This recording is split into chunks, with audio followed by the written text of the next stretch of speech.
അപ്പോൾ നമ്മുടെ കുഞ്ഞിയുടെ ചുണ്ടിൽ ഒരു മണി കളക്ട് ചെയ്യുന്ന ഒരു വഞ്ചിയും കാര്യങ്ങളൊക്കെയാണ്. അപ്പോൾ അവരുടെ ബർത്ത്ഡേയുടെ ഒരു ടൈമോടുകൂടിയാണ് അവരത് ഓപ്പൺ ആക്കിയത്. അപ്പോഴത്തേക്കും നമ്മൾ ഈ ഒരു കാശ് കളക്ട് ചെയ്തിട്ട് നേരെ ഇവർക്കൊരു ഗിഫ്റ്റ് വാങ്ങിക്കാനായിട്ടും അതിനു മുമ്പ് ഒരു ക്ഷേത്രത്തിൽ നമ്മൾ കോട്ടുകൊൺകോട് മഹാവിഷ്ണു ക്ഷേത്രത്തിലേക്ക് പോയി. അപ്പോൾ അവിടെ പോകുമ്പോൾ ബദരി അവിടെ അമ്പലത്തിൽ തൊഴുന്ന കാര്യങ്ങളും പിന്നെ അതായത് അവർക്ക് അർച്ചനയും പൂജയൊക്കെ നടത്തിയിട്ട് നേരെ നമ്മൾ പിന്നെ ഇത് കുറേ നാൾ മുമ്പ് എടുത്ത വീഡിയോ ആണ്. ഫോൺ കിടന്നപ്പോൾ ഒന്ന് എടുത്തിരുന്നോന്ന് തോന്നി അങ്ങനെ ഇട്ടതാണ്. സെപ്റ്റംബർ 18-ാം തീയതി ആ ഒരു ടൈമിലാണ് എൻ്റെ മക്കളുടെ ബർത്ത്ഡേ.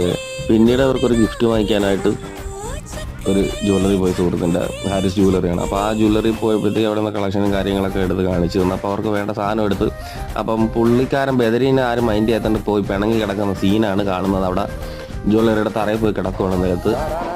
അപ്പോൾ ഇതൊക്കെ കഴിഞ്ഞ് നേരെ ബർത്ത്ഡേ കേക്കൊക്കെ വാങ്ങിച്ച് സദ്യയൊക്കെ കഴിച്ച് കേക്ക് കട്ട് ചെയ്ത് അപ്പം അവരുടെ ഗിഫ്റ്റും കാര്യങ്ങളൊക്കെ എല്ലാവരും കൊടുത്തു. അപ്പോൾ പിന്നെ ഒരു സൈക്കിളും അവർക്ക് ഗിഫ്റ്റായിട്ട് കിട്ടി. അപ്പോൾ എല്ലാവരും വീഡിയോ ഒന്ന് ലൈക്ക് ചെയ്യുക, ഷെയർ ചെയ്യുക, സബ്സ്ക്രൈബ് ചെയ്യുക.